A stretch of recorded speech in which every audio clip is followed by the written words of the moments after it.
K ബാലൻ സഖാവിന്റെ ഏറ്റവും പുതിയ പ്രസ്താവനയിൽ പറയുന്നത് ജമാഅത്ത് ഇസ്ലാമി മുസ്ലിം യുവാക്കളെ വഴിതെറ്റിക്കുന്നു എന്ന്. ഇത് വസ്തുതകളുടെ അടിസ്ഥാനത്തിൽ ഒന്ന് പരിശോധിക്കേണ്ട വിഷയമാണ്. ആദ്യം നമുക്ക് കെ ബാലന്റെ ആ പ്രസ്താവന ഒന്ന് കേൾക്കാം. അതിനുശേഷം അതിലെ നെല്ലും പതിരും ഒന്ന് തിരയാം. ജമാഅത്തെ എന്ന് പറയുന്നത് യുവാക്കളെ തെറ്റിദ്ധരിപ്പിക്കുന്നതാണ്, തെറ്റായ വഴിയിൽ ചിന്തിപ്പിക്കുന്നതാണ്. കേട്ടല്ലോ, ബാലൻ സഖാവ് എവിടെ പരിപാടി അവതരിപ്പിച്ചാലും അത് ഇങ്ങനെയാണ് അവസാനിക്കുന്നത്. ഇത് നിർത്തി വല്ല അറിയുന്ന പണിക്ക് പോകണമെന്നല്ലേ. കാരണം നമ്മളെ സമയത്തോളം ഇത്തരം വിഷയങ്ങളിൽ CPM-ന്റെ ചരിത്രമോ അല്ലെങ്കിൽ അവരുടെ നിലപാടുകളിലെ വൈരുദ്ധ്യമോ ഒന്നും അന്വേഷിച്ചു പോകാൻ യാതൊരു താല്പര്യമില്ല. പക്ഷെ ഇങ്ങനെ ഒന്ന് പറയുമ്പോൾ അത് വേണ്ടി വരുന്നതാണ്. നേരത്തെ ജമാഅത്ത് ഇസ്ലാമിക്കെതിരെ ഒരു ആരോപണം ഉന്നയിച്ചു, കേസായപ്പോൾ ഇവിടെ കാശ്മീർ ജമാഅത്ത്, മുഹല്ലി ജമാഅത്ത്, ആ ജമാഅത്ത് എന്നൊക്കെ പറഞ്ഞു പോയി. ഇപ്പൊ അതിനുശേഷം വീണ്ടും ഇങ്ങനെ വന്നതാണ്. ഓക്കെ, നമുക്ക് ഈ വിഷയത്തിലോട്ട് വരാം. ജമാഅത്ത് ഇസ്ലാമിയാണോ CPM ആണോ യുവാക്കളെ വഴിതെറ്റിക്കുന്നത്? നമ്മൾ CPM പരിപാടികളിൽ സ്ഥിരം കേൾക്കുന്ന ഒരു പാട്ടുണ്ട്, പുഷ്പനെ അറിയാമോ സഖാവ്, പുഷ്പനെ അറിയാമോ? പുഷ്പനെ അറിയാം മലയാളികൾക്ക്. CPM അവതരിപ്പിക്കുന്നത് കൂത്തുപറമ്പ് വെടിവെപ്പിന്റെ ജീവിക്കുന്ന രക്തസാക്ഷി എന്നാണ്. അത് സത്യമാണ്. ആ വെടിവെപ്പിന്റെ വിഷയം എന്തായിരുന്നു? സ്വാശ്രയ കോളേജുകൾക്കെതിരെയുള്ള സമരമായിരുന്നു. 5 പേര് മരിച്ചു. പുഷ്പൻ മാരകമായി പരിക്കേറ്റ് ജീവിതകാലം മുഴുവനും കിടക്കയിലായിരുന്നു. പക്ഷെ വിഷയം അതല്ല. അദ്ദേഹം ശയ്യാവലംബിയായി കിടക്കുമ്പോൾ CPM നേതാക്കളുടെ മക്കൾ ഈ സംസ്ഥാനത്തെയും രാജ്യത്തിന് പുറത്തെയും സ്വാശ്രയ കോളേജുകളിൽ പോയി പഠിച്ച് ബിരുദം നേടി ഉന്നത ജോലി സമ്പാദിച്ച് സമ്പന്നരായി സുഖിച്ച് ജീവിക്കുകയായിരുന്നു. ആ മനുഷ്യന്റെ മനസ്സിലൂടെ എന്തായിരിക്കും കടന്നു പോയിട്ടുണ്ടാവുക? ഏതൊരു വിഷയത്തിനാണോ അദ്ദേഹം സ്വന്തം ജീവിതം സമർപ്പിച്ച് വീട്ടിനുള്ളിലേക്ക് ഒതുങ്ങേണ്ടി വന്നത്, അതേ വിഷയത്തിൽ പാർട്ടിയും നേതാക്കളും മറുകണ്ഠം ചാടുകയും നിലപാട് മാറ്റുകയും ചെയ്തു. ഇവിടെ CPM ആണോ ജമാഅത്തെ ഇസ്ലാമിയാണോ സ്വന്തം പ്രസ്ഥാനത്തിലെ യുവാക്കളെ കൊണ്ടുപോയി യാതൊരു പ്രസക്തിയുമില്ലാത്ത കാലഹരണപ്പെട്ട ഒരാശയത്തിന് വേണ്ടി ബലി കൊടുത്തത്? ഒന്ന്. രണ്ടാമത്തത്, എത്ര CPM പ്രവർത്തകർ, യുവാക്കൾ കൊലപാതക കേസിൽ ശിക്ഷ വാങ്ങി ജയിലിലുണ്ട്? എത്ര പേർ കൊല്ലപ്പെട്ടിട്ടുണ്ട്?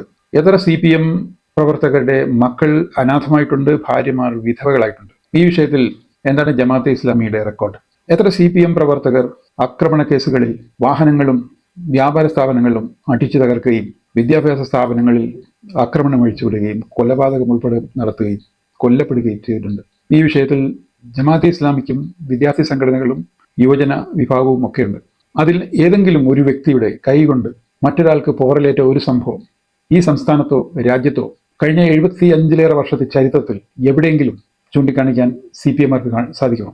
ഏതെങ്കിലും ജമാഅത്തെ ഇസ്ലാമി പ്രവർത്തകന്റെ കൈകൊണ്ട് പോറലേറ്റ ഒരാളിന്റെ സംഭവം ഉദ്ധരിക്കാം?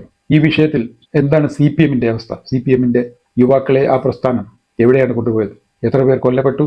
എത്ര പേർ ശിക്ഷ വാങ്ങി ജയിലിലുണ്ട്? അത്തരം ആളുകളെ ഏറ്റെടുക്കുകയും സംരക്ഷിക്കുകയും ചെയ്യുന്ന ഒരു രീതി, അവർക്ക് വേണ്ടി നടത്തുന്ന പിരിവുമായി ബന്ധപ്പെട്ട പുതിയ വിവാദങ്ങളൊക്കെ ഉണ്ട്. അതിലേക്കൊന്നും ഞാൻ പോകുന്നില്ല.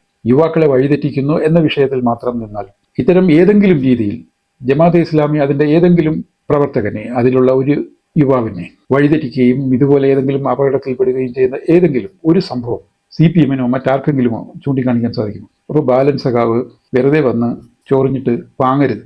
നമുക്കിതൊന്നും പറയാൻ ഒരു താല്പര്യമില്ല. പക്ഷേ ഇങ്ങനെ പറയുമ്പോൾ, ജനങ്ങളുടെ മുമ്പിൽ പറയുമ്പോൾ ഇതുപോലെ ചില വിശദീകരണങ്ങൾ വേണ്ടിവരും. ഇതിനെ തുടർന്ന് ബാലൻ സഖാവ് വേറെ 2 കാര്യം കൂടി പറയുന്നുണ്ട്. അതും കൂടി കേൾക്കാം. ജമാഅത്തെ എതിർക്കുന്നത് മുസ്ലിമിനെ എതിർക്കുന്നു എന്ന രൂപത്തിലേക്ക് എത്തരുത്. കാരണം അത് മുസ്ലിം ജനവിഭാഗത്തിന്റെ 1% അംഗീകാരം മാത്രമേ ഉള്ളൂ. അവർ ഉയർത്തുന്ന ആശയം ഇന്ത്യൻ ഭരണഘടനക്കെതിരാണ്, ജനാധിപത്യത്തിനെതിരാണ്, ദേശീയതക്കെതിരാണ്, മതനിരപേക്ഷതക്കെതിരാണ്. അതിൽ നിന്ന് ഞങ്ങൾ മാറിയിരിക്കുന്നു എന്ന് പറഞ്ഞുകൊണ്ട് ഒരു അഫിഡവിറ്റ് കൊടുക്കാൻ പറ്റുമോ? കോടതിയിൽ നാം വെല്ലുവിളിക്കുകയാണ്.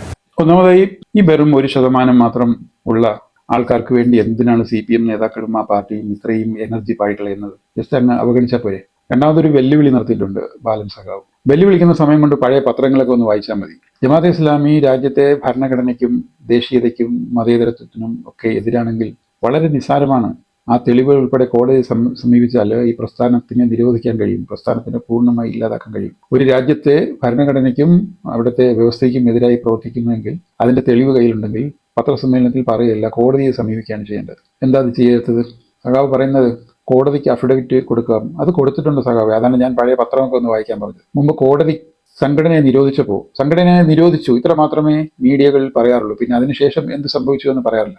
നിരോധനത്തിനെതിരെ ജമാഅത്തെ ഇസ്ലാമി കോടതിയെ സമീപിക്കുകയും കോടതി ബാലൻ സഖാവ് ഈ പറഞ്ഞ എല്ലാ വിഷയത്തിലും ജമാഅത്തെ ഇസ്ലാമിയുടെ നിലപാട് എന്താണെന്ന് വിശദമായി പരിശോധിക്കുകയും പഠിക്കുകയും ചെയ്തതിനു ശേഷം അതെടുത്ത് ദൂരെ എറിഞ്ഞു. ആ കേസ് നിരോധനം നീക്കി. അതാണ് ചരിത്രം.